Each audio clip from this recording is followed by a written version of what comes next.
அதிமுக என்பது அணைக்கப் போகும் விளக்கு, அதனால் தான் பிரகாசமாக எரிகிறது என பாஜக மாநில தலைவர் அண்ணாமலை விமர்சித்த நிலையில், அதிமுக அணையப் போகும் விளக்கு அல்ல, அது நாட்டு மக்களுக்கு வழிகாட்டும் கலங்கரை விளக்கம் என அதிமுக முன்னாள் அமைச்சர் RP உதயகுமார் பதிலடி கொடுத்துள்ளார்.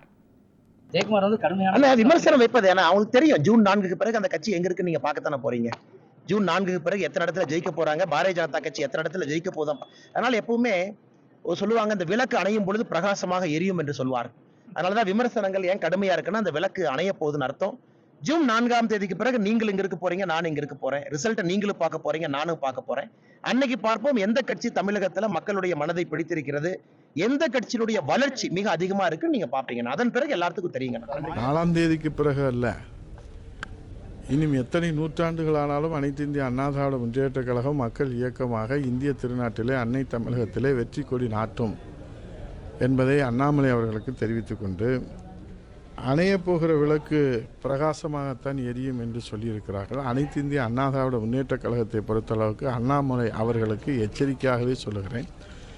அனைத்து இந்திய அண்ணா திராவிட முன்னேற்ற கழகம் அணையப் போகிற விளக்கு பிரகாசமாக எரியும் என்று சொல்லியிருக்கிற அண்ணாமலை அவர்களே, இன்றைக்கு அண்ணா திராவிட முன்னேற்ற கழகம் அணையா விளக்கு என்பது அன்னை தமிழக மக்களுக்கு தெரியும்.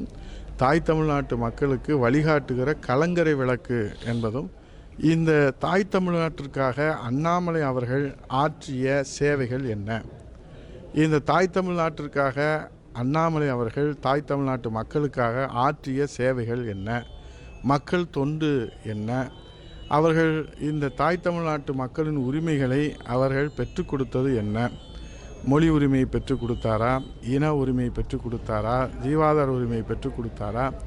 10 ஆண்டு காலம் இன்றைக்கு மத்தியிலே ஆட்சி அதிகாரத்தில் இருந்த பாரதிய ஜனதா கட்சியின் மூலமாக இன்றைக்கு தலைவராக தன்னை அடையாளப்படுத்திக் கொள்வதற்காக எல்லோரையும் வசைபாடுகிற அண்ணாமலை அண்ணன் அவர்களே, தாய் தமிழ்நாட்டிற்காக நீங்கள் பொறுப்பேற்றதற்கு பிறகு ஆற்றிய சேவைகளையும் தொண்டுகளையும் நீங்கள் பட்டியலிட்டு சொன்னால், அது மக்களுக்கு எத்தனை பேர்களுக்கு பயன்பட்டிருக்கிறது என்று சொன்னால், நாங்கள் பொது வாழ்க்கையிலிருந்தே விலகிக் கொள்வதற்கு கூட தயங்கவும் மாட்டோம்.